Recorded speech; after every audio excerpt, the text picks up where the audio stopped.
ठीक आहे. आता समाधानी आहात का?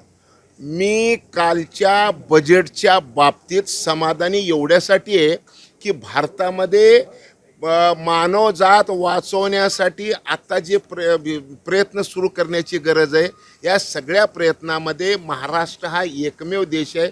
तुम्ही मी जगलो तर सगळ्या गोष्टी येणार आहेत ना. आणि तुम्हाला मला जगवायला महाराष्ट्र सरकारने विज्ञानाचा आधार घेतला आहे की 33% वृक्ष लागवड असल्याशिवाय, जरा एक मिनिट ऐका, 33% वृक्ष लागवड असल्याशिवाय वातावरणाचं समतोल राहणार नाही. आणि मग महाराष्ट्रातलं वातावरण समतोल ठेवण्यासाठी 33% आपणाला वृक्ष लागवड करायचे आणि त्याच्यासाठी आपण 300 कोटी वृक्ष लागवड करणार आहे. याच्यामध्ये बांबू आणि सागवानचं मोठ्या प्रमाणामध्ये लागवड मोठ्या प्रमाणामध्ये होणार आहे.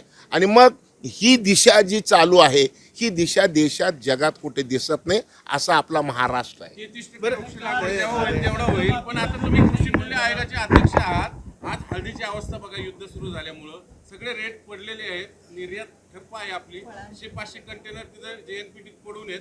ते सगळं नाशवंत माल आहे, सगळं खराब होणार आहे. नुकसान शेवटी शेतकऱ्याचं होणार आहे. सरकार काही देणार आहे की नाही त्याला? आणि आता तुम्ही काय म्हणताय की युद्धामुळं आपल्याकडं हळदी, कांदे पडलेली आहेत कुठं, ह्याच्यावर बंदरावर.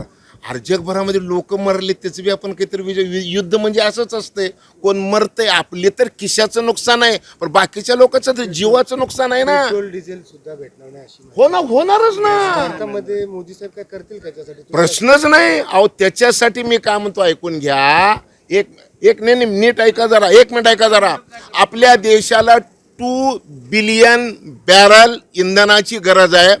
आपल्या देशामध्ये आता जेवढी जागा बगर शेती केली जाती, या सगळ्या जागेमध्ये आपण जर बांबू लावलो तर 6 बिलियन बॅरल इंधन आपण तयार करू शकतो. 2 बिलियन बॅरल आपण वापरू शकतो आणि 4 बिलियन बॅरल आपण जगाला देऊ शकतो.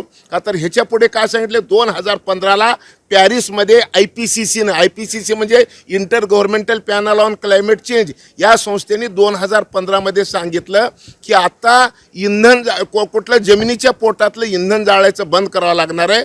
म्हणजे जमिनीच्या पोटातलं जाळायचं बंद करावं लागणार आहे आणि जमिनीच्या पाठीवरचं तयार करावं लागणार आहे. म्हणून आपल्या देशाच्या पंतप्रधानांनी सांगितले की मेरा किसान अब तक अन्नदाता था, अब मेरा किसान ऊर्जादाता बन रहा है. आणि ही ऊर्जा शेतीमधून तयार होण्यासाठी या बजेटमध्ये फार मोठ्या प्रमाणातल्या घोषणा झालेल्या आहेत, तरतूद पण झालेली आहे. मुद्दा असा आहे, सध्याची परिस्थितीवर तुम्ही बोला, भविष्यात बोलताय ते ठीक मी आहे. 1 मिनिट सध्यावरती बोलत नाही. महागाई, गॅस मागलेला आहे, गॅस मागलेला आहे. गॅसवर बोला. गॅस थोडक्यात आपला गळा धरलेला आहे. आर्थिक परिस्थिती मोदी साहेब बोलत नाही, सामान्य शेतकरीकडे भरला जातो. मी काय म्हणालो माहितीये का, तुम्ही जे बोललालो ना, आम्ही बोललो ना, मी काय म्हणालो की आता गॅस वाढणार आहे. अरे गॅस परदेशातून आणता येत आहे, ते वाढणारच आहे ना. मी काय म्हणालोय की बांबू पासून आपण गॅस तयार करू शकतो, ह्याचं बी बोला ना काहीतरी. आणि मग बांबू लागवड, सध्याची परिस्थितीवर बोला. तुम्ही सांगता हे का, मी सध्याच्या परिस्थितीमध्ये इथं बांबूचं प्रदर्शन आहे, माझ्या अंगात बांबू आलेला आहे आणि तुम्हाला सध्याच्या परिस्थितीवर बोलायचं. मी काय म्हणालोय जरा ऐकून घ्या. बचिंगा नर तो बांधिंगा घर. तुम्ही काय म्हणाल, महागाई म्हणजे आता गॅस तर वाढणारच आहे, पेट्रोल तर वाढणारच आहे. का तर जगाला आग लागलेली आहे यार, त्याचा काहीतरी विचार करा. कशाचं समर्थन? जगाचं नाही, जगात जाळ लागले त्याचं समर्थन करू मी.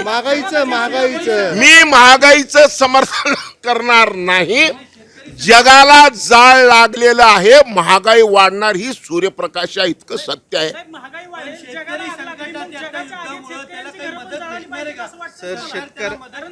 काही एक मिनिट ऐका, एक सेकंद ऐका. 50 वर्ष रस्त्यावर शेतकऱ्यासाठी संघर्ष करणाऱ्या एका माणसाला तुम्ही शेतकऱ्याबद्दल शिकवताय. मी काय म्हणालो ऐकून घ्या. 50 वर्ष जो माणूस रस्त्यावर शेतीसाठी संघर्ष करतो, त्या माणसाला शेती कसं, असं कसं शक्य आहे? ठीक आहे, माझी भूमिका इकडे का, माझी भूमिका बदललेली नाही. तुम्हाला जर ऐकायचं इकडे ऐका, तुम्हाला जर ऐकायचं असेल तर ऐका. द्राक्षाला 42 घड यायच्या ऐवजी यावर्षी 2 घड आलेत. कोकणामध्ये आंब्याला काजूला जे मोहर आलतं ते 90% जळून गेलेलं आहे. आता हे कशासाठी झालंय तर मी काल सगळ्या कोकणातल्या आमदारांची भाषणं ऐकली. मी सगळेजण म्हणतात की वाढलेल्या तापमानाचा परिणाम मोहर गळण्यामध्ये झालेला आहे. ऐकून घ्या, मी आता पालघर जिल्ह्यामध्ये होतो, डहाणूमध्ये एक झाडाला 300 किलो काजू यायचे, फक्त 50 किलो येऊ लागलेत. पपईचं वाटोळ झालं, काजूचं वाटोळ झालं, आंब्याचं वाटोळ झालं. हे सगळं कशामुळे होऊ लागलेलं आहे? हे सगळं होऊ लागलेलं आहे वातावरणामध्ये झालेल्या बदलामुळं. हे होऊ लागलेलं आहे तापमान वाढीमुळं. आणि तापमान वाढ आणि वातावरणातलं बदल जर आता रोखायचा असेल तर ग्रीन कव्हर वाढवावं लागणार आहे. नंबर 1 म्हणजे शेतीमध्ये झाडाची संख्या वाढावी लागणार आहे, नंबर 1. आणि नंबर 2, फॉसल फ्युएलच्या ऐवजी बायोफ्युएलचा वापर व्हावा लागणार आहे. आणि या दोन्ही गोष्टीसाठी पुन्हा एकदा सांगतो, आम्हाला माहीत नाही अशातलं नाही का, तर आमच्या नेत्यांनी पुन्हा एकदा सांगितलं नरेंद्र मोदींनी, मेरा किसान अब तक अन्नदाता था, अब मेरा किसान ऊर्जादाता बन रहे. समजून घ्या जरा, विषय अवघड आहे, जरा समजून घ्यायला थोडा वेळ लागणार आहे. तुम्ही सगळ्यांनी समजून घ्यावं अशी माझी तुम्हाला हात जोडून विनंती आहे.